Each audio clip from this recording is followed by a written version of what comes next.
सो केमती अछंती पिला माने भलरे अछंती ना सेमती भलरे थांतु स्वागत करूछि म आपन फेवरेट चैनल सुपर स्टडी को। तो पिला माने +3 सेकेंड सेमिस्टर हिस्ट्री ऑनर्स पिला को आमे एथरो ऐड करिछि पिला माने हिस्ट्री ऑनर्स पिला जोठरे कि आमे फर्स्ट सेमिस्टर रे करि नथले हिस्ट्री ऑनर्स बट एते सारा मेसेज आसिला आमे बाध्य होई कि सेकेंड सेमिस्टर को हिस्ट्री ऑनर्स को ऐड कले।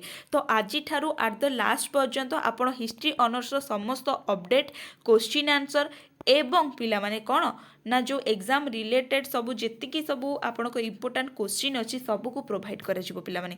तो एटा होची आपणकर कोर 3 पिला माने कोर 3 रो आपणकर यूनिट 1 टा जोटी अछि इकोनॉमिक एंड सोसाइटी। तो तारी उपरे आज यूनिट जो थरे मु 1 मार्किया 2 मार्किया एवं 5 मार्किया क्वेश्चन सब आपई नहीं आसी जार क्वेश्चन विथ आंसर। आउ गोटे जिनस मोस्ट इंपोर्टाट जो आपण लॉन्ग क्वेश्चन पिला माने आपण तो पूर्वर वीडियोस देखि नथिबे जदि भी देखिचंती ताहले मु बाकी ऑनर्स पिलांकर लॉन्ग क्वेश्चन दिए आ सोशल मीडिया रे एटा गोटे चैनल जोटा कि लॉन्ग क्वेश्चन रो भी आंसर पिला माने दिए जेतिकिटा लॉन्ग क्वेश्चन मु सिलेक्टेड देइथिबी तार भी आंसर देइथिबी पिला माने बुझेला। तो चलंतु आपणकर कोड 3 रो यूनिट 1 टा को स्टार्ट करिबा जाउची इकोनॉमिक एंड सोसाइटी। कोन देला डैश और डैश माने ब्राह्मण्य धर्मर पृष्ठपोषक ना शुंग और कनबा माने ब्राह्मण्य धर्मर पृष्ठपोषक।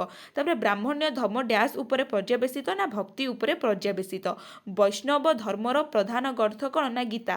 मु सबले कहिछि पिला माने मु जेतबेले भी पढ़ौछि ना मु आपन कहूनी पढ़िया पई आपन पढ़ंतुनु आपन खाली सुनंतु आपन को काम हैला सुनिबा जेति बेले कहिबी पढ़िया को आपन सेति पढ़िबे। एक नंबर तो आपन टोटाली पढ़ंतुनु आपन खाली सुनंतु मु पढ़ुछि आपन सुनंतु।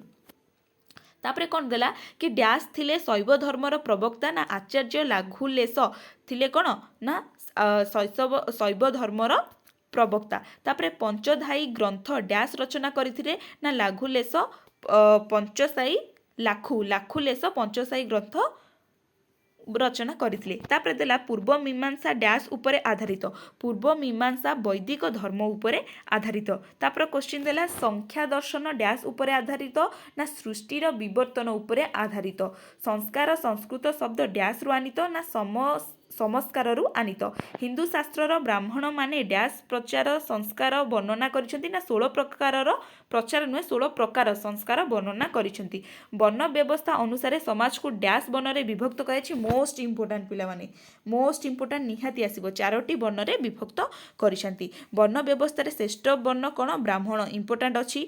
तंत्र जानर नूतन शिष्य आर्यदेवों द्वारा प्रतिष्ठित चिंतन पद्धति को डैश कह जाए ना मध्यम पथ मध्य कह जाए। तापरे तीरनाग थिले डैश को शिष्य ना वसुबंतक शिष्ट। बौद्ध माने डैश नामक स्थान रे ख्रीष्टपूर्व 546 रे जन्मग्रहण करथिले कुंड ग्राम रे। एटा बुद्ध माने पिला में भी हबो बुद्ध माने कुंड ग्राम रे जन्मग्रहण करथिले। कुंड ग्रामणी वर्तमान डैश नाम रे परिचित वसुकुंड मोस्ट इंपोर्टेंट एटा अछि कि कुंड ग्रामटी जो कुंड ग्राम अच्छी पिला माने सेटा केउ नाम रे परिचित वर्तमान समय ना वसुकुंड नाम रे परिचित। तापर देला वर्तमान मातृकूल डैश गोष्ठीर समूहत ना लक्षबीर समूहत। तापर क्वेश्चन देला कि त्रिशला वैशालीर लिच्छवी वंशर राजा डैश को भगिनी ना चेननक भगिनी कार ना चेनक भगिनी। डैश थिले महावीर कन्या अनुजा थिले महावीर कन्या। महावीर डैश बयस रे सन्यास व्रत ग्रहण करथिले ना 30 वर्ष बयस रे सन्यास जो धर्म अछि ताधरु कोन अवसर नेथिले सन्यास व्रत ग्रहण करथिले। महावीर सन्यास हेबार उद्देश्य डैश और डैश थिला ना प्रभुतज्ञा एवं प्रज्ञा प्राप्ति थिला। बुद्ध माने ज्ञान प्राप्ति परे डैश नाम रे परिचित हेले महावीर बा जीन नाम रे। महावीर डैश नामक स्थान रे देह त्याग करथिले पाबा नाम रे महावीर तांकर जो देह त्याग करथिले। डैश स्थानटी पाबापुरी नाम रे परिचित ना पाबापुरी नामटी पाबा नाम रे ही परिचित। तापर क्वेश्चन दिला कि महावीर डैश ठारे दिव्य ज्ञान लाभ करथिले कुंभिक ग्राम रे दिव्य लाभ से कौन ग्रहण करथिले। वर्तमान महावीर जैन धर्मर डैश तम तीर्थंकर थिले ना 24तम तीर्थंकर थिले। महावीर डैश बादर प्रवक्ता अटंती कर्मबाद कहले आपको प्लस टू रे सब पढ़ी नथिले सब पढ़ी पिला माने प्लस टू रे सब पढ़ी आपण तापरे देला डैश रो जैन मंदिर रो कारुकार्य विश्व को विस्मित करथिला। दिलवारा जो रहिले से तो जो जैन मंदिर रहिला तार जो कारुकार्य पिला माने विस्मित कर देथिला। तापरे आसिला क्वेश्चन कि डैश नाटपुत्र नाम परिचित बद्धमान महावीर से कौ नाम परिचित ना नटपुत्र नाम परिचित बुझेला। तापर क्वेश्चन देला पिला माने कि महावीर डैश नदी कूଳରେ दिव्य ज्ञान लाभ करथिले रज्जुपालिका नदी कूଳରେ। तापर देला चतुर्साम धर्मर प्रवक्ता डैश थिले ना पार्श्वनाथ थिले। तापर क्वेश्चन देला महावीर जैन दर्शन डैश नाम नामित स्यादबाद नाम नामित। बौद्ध धर्मर स्रष्टा डैश थिले ना गौतम बुद्ध थिले। तापर गौतम बुद्धଙ୍କ बाल्य नाम कौन थिला ना सिद्धार्थ। डैश सह गौतमଙ୍କ विवाह होइतिला ना जशोधारीଙ୍କ सहित गौतमଙ୍କର विवाह होइतिला। गौतम बुद्ध डैश ठारे जन्मग्रहण करथिले कपिला वास्तुर लंबिनी उद्यान रे से जन्मग्रहण करथिले।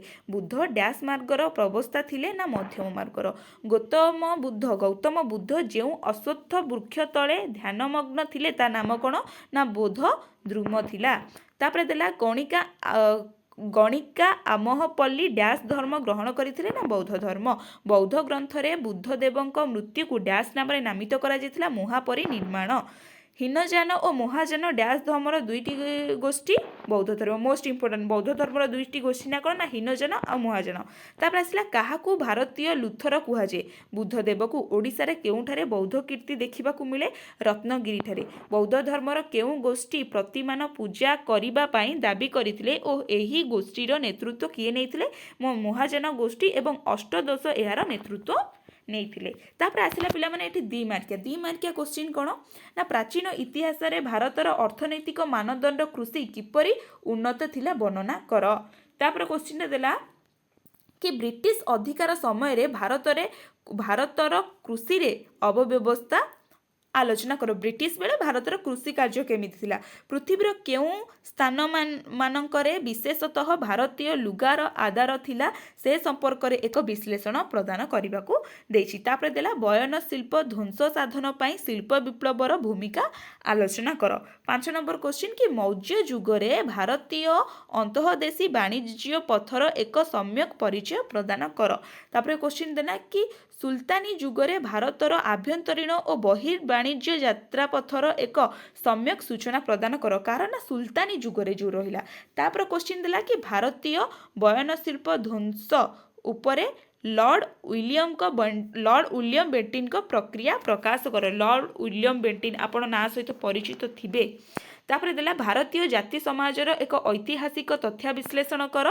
जातिगत विभिन्नता संपर्क रे एक सम्यक परिचय प्रदान कर।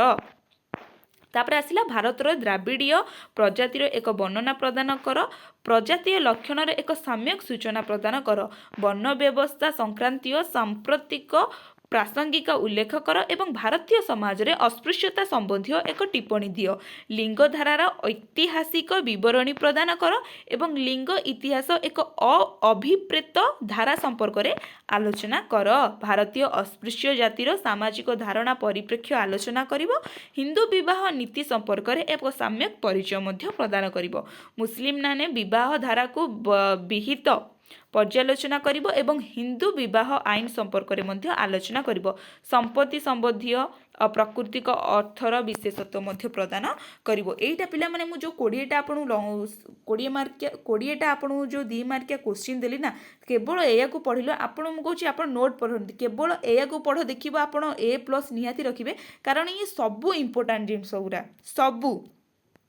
तापरे 5 मार्किया पिला मु 5 मार्किया आपण जदि भी चाहूचंती नहीं पारंतु कारण मु सेति बेल को ही कहिची कारण 5 मार्किया जहा लॉन्ग क्वेश्चन सेया बस ताकू टिके शॉर्ट रे देइथिबो लॉन्ग क्वेश्चन टिके लॉन्ग रे देइथिबो। तो मु ए पीडीएफ टा पिला माने कोन टेलीग्राम चैनल अपलोड कर देबी जदि आपण चाहिबे सेउठू डाउनलोड करी नै जिबा और टेलीग्राम चैनल लिंक मो डिस्क्रिप्शन रे आपण मानकू मिली जिवो। तो आशा करुँची वीडियोटी आपको बहुत हेल्पफुल होइथिबा और जदि भी हेल्पफुल होइछि पिला माने लाइक कमेंट शेयर निश्चिंत करदेबे। रहिली नमस्कार जय जगन्नाथ। ठीक अछि।